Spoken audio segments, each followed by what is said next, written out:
este camino que Jesús va haciendo, ¿no?, con sus discípulos, de ir formándolos.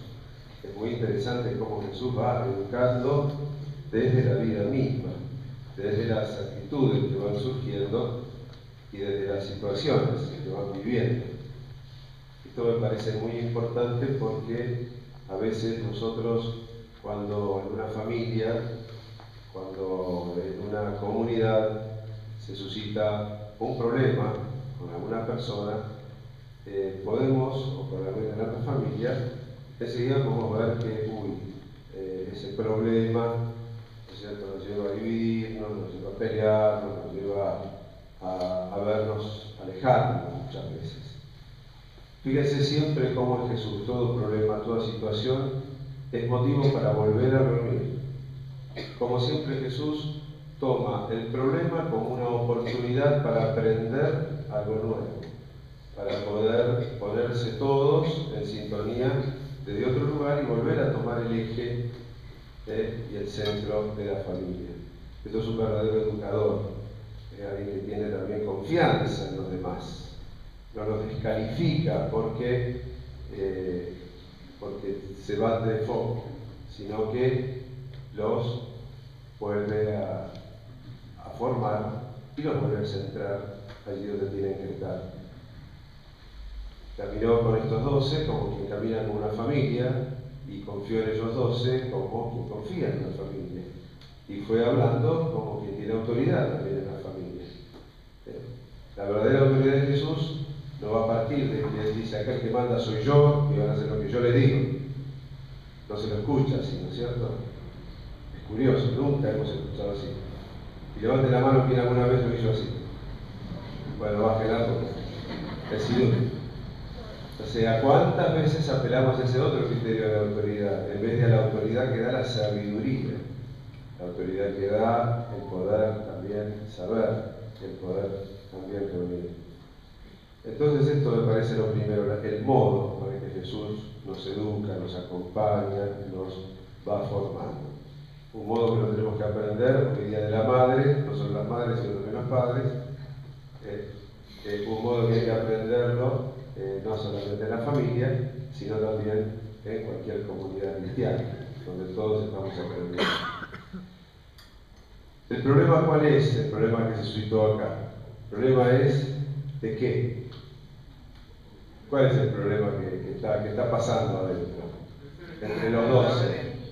Jesús viene anunciando: yo me voy a morir, yo me voy a ir, viene un reino, y ya se empiezan a mirar a ver, bueno, ¿quién va a mandar? El poder de todo, ¿no? Y esa búsqueda de protagonismo y de poder de estos 2 hermanos, que encima eran 2 hermanos.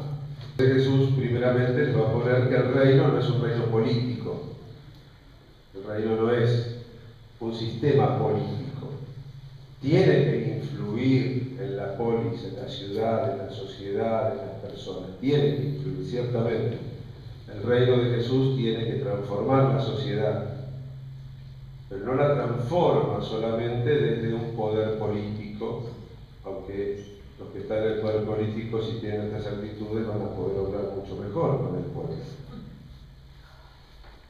Y lo segundo, les va a decir que este reino, este poder va a pasar por otro lado. El poder no va a estar detectado por quién va a tener autoridad de mando, sino por quién se va a ganar la autoridad en el servicio y en la capacidad de poder mostrar los caminos de cómo Dios tiene que reinar. Volvemos a esa sabiduría del servicio, el que sabe servir a la comunidad para hacerla crecer. Hay algunos que tienen el poder no para que la comunidad crezca y tome protagonismo, sino para que la comunidad se achate y permanezca yo arriba. Jesús lo dice muy claro: ustedes ven que algunos toman el poder y le hacen sentir, otros toman el poder y se sienten dueños. El poder y los poderosos hacen sentir su autoridad. Entonces, para Jesús el poder de una persona no es sentirse dueña de la otra.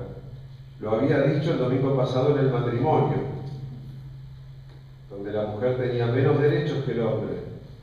Ahora lo va a decir en la sociedad: nadie es dueño de la vida del otro.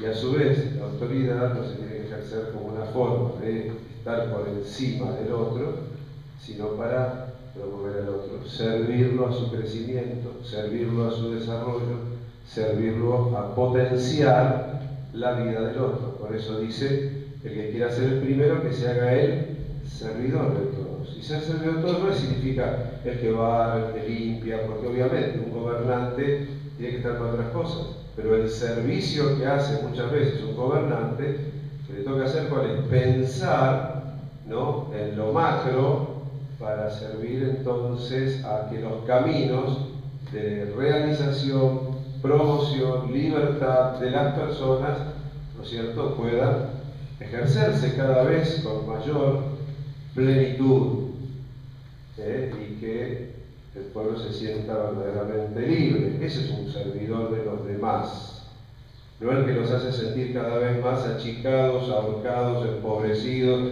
disminuidos y atemorizados, sino el que los hace sentir cada vez con más comodidad para poder convivir en un lugar, sea una comunidad religiosa, sea una familia, sea un país, y sea una ONG, sea una asociación, sea lo que fuere. Entonces, ¿quién es el que sirve? ¿Quién es el que manda? ¿Quién es el que tiene poder? Aquel que puede hacer que todos estén bien. Ese es el que tiene autoridad. De Jesús decían eso: miren, habla como el que tiene autoridad, porque las cosas que él decía le hacían bien a todo el mundo. Él hablaba y se quedaban todos callados la boca. Iba para buscarlo donde lo podían agarrar a una trampa y no lo podían agarrar nunca. Entonces hay que aprender ese modo de servicio que Jesús nos está pidiendo. Las dos lecturas primeras también nos ayudan a completar esta idea. En la carta de los Hebreos dice: este sumo sacerdote que tenemos en el cielo, sumo sacerdote significa, no nos imaginemos una figura así toda solemne, vestida con grandes trapos como se vestían antes, sino que es el que está por encima de todo para unirnos a Dios, pontífices puentes. Él es el que ha venido para unir la humanidad con Dios y Dios en la humanidad. Entonces, el que hace de puente con Dios, por eso fíjense que en la misa siempre decimos las oraciones como terminan, ¿verdad? Por Jesucristo, es decir, por medio de Él estamos en plena comunión con Dios. Entonces, Él que es el sumo pontífice, aquel que ha puesto todo en comunión con Dios, no tenemos a que es insensible, que vive en el cielo separado de nuestro mundo, porque se ha sido probado en todo como nosotros. Y no es incapaz de compadecerse en nuestras debilidades, porque fue sometido a las mismas pruebas que nosotros. ¿Cómo fue sometido? A las mismas. ¿Qué dijimos? Las mismas. Perdón. ¿Se dieron cuenta? Lo mismo que nos pasa a nosotros, ¿lo pasó él? ¿Sí o no? Sí. Lo mismo que nos pasa. Fue sometido a las mismas pruebas. Personalicen el sufrimiento de Jesús. Ay, pero es que me dejaron sola. Lo dejaron sola. Ay, pero es que me traicionaron. Lo traicionaron. Pero es que me robaron todo y me dejaron sin nada. Miralo desnudo en la cruz. Pero es que, ay, hablaron mal de mí y qué injusticia, de ver cómo lo calumniaron. Pero es que lo golpearon y mira si no lo golpearon. Todo lo que pueda pasar en la humanidad, vamos a encontrarlo en esa cruz. Entonces, este sumo sacerdote que pasó por nosotros tiene autoridad para que desde ese dolor nuestro podamos también encontrar a Dios. El sumo pontífice no está puesto para que esté allá arriba, no, está puesto para que todo lo que me pasa en él encuentre la comunión con Dios. Todo lo que me pasa es un medio para encontrar la comunión con Dios.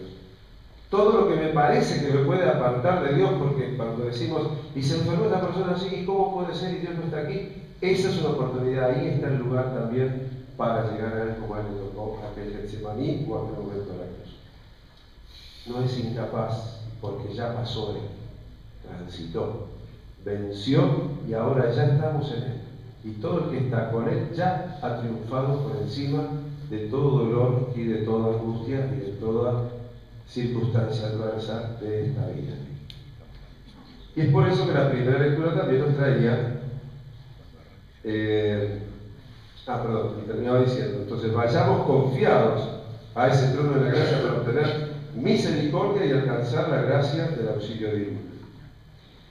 Y es por eso que dice el Señor, la primera lectura es muy fuerte, está dentro de los cánticos del siervo sufriente que cuenta Isaías, ¿no? Lo aplastó con el sufrimiento, ofrece su vida en sacrificio de reparación y verá su descendencia, etcétera, etcétera, y mi servidor justificará a muchos, cargará sobre sí los pecados. ¿Qué significa ofrecer la vida en sacrificio? A ver, ¿tenemos que ofrecer nosotros la vida en sacrificio, sí o no? ¿Sí? ¿Sí? Esta palabra no se usa mucho últimamente. No es una palabra que esté de moda. El sacrificio.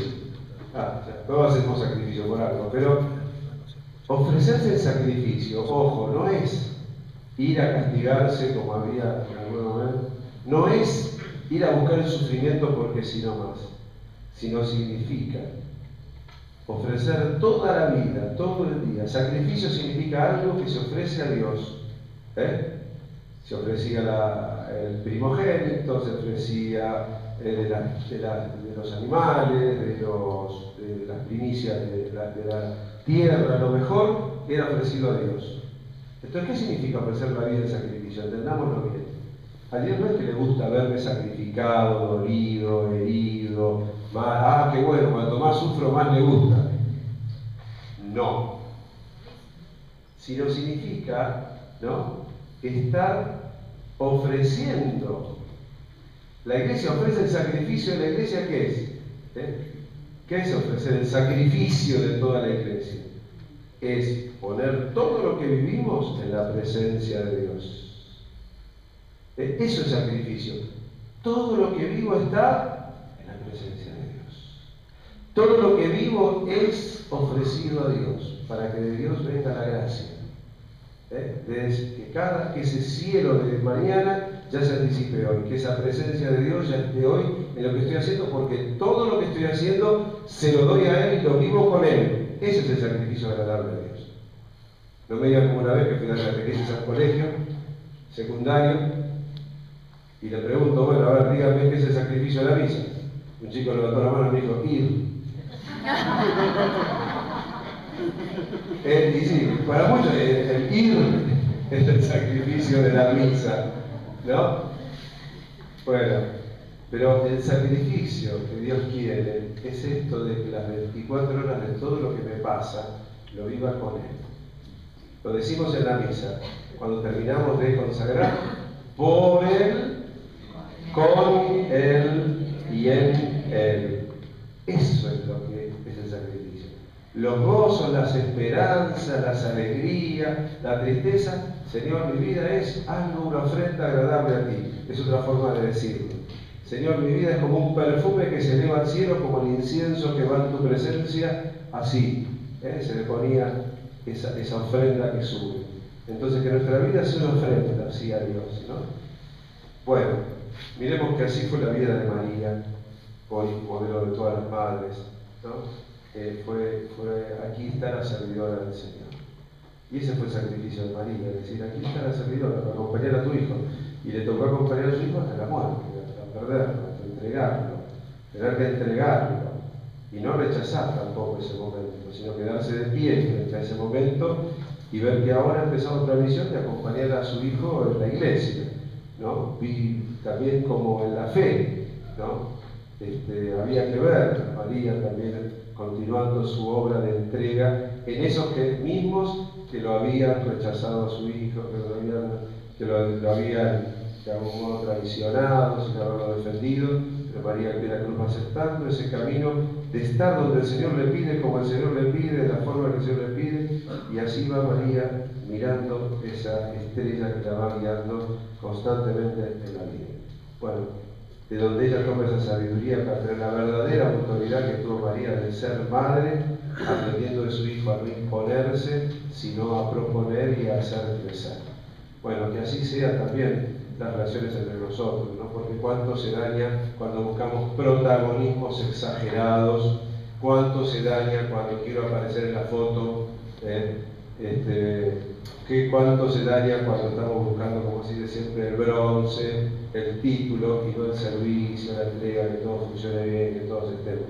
Entonces, que Dios nos purifique a nosotros también, que no necesitamos, porque siempre se nos escapa esta parte un poquitito, quizás porque necesitamos algo de reconocimiento en la vida y donde lo podemos agarrar ahí, ¿no? Subimos enseguida. Así que, bueno, que Dios nos prevenga, nos cuide y que de Él aprendamos también el camino de las relaciones humanas sanas, el camino de construir una sociedad sana.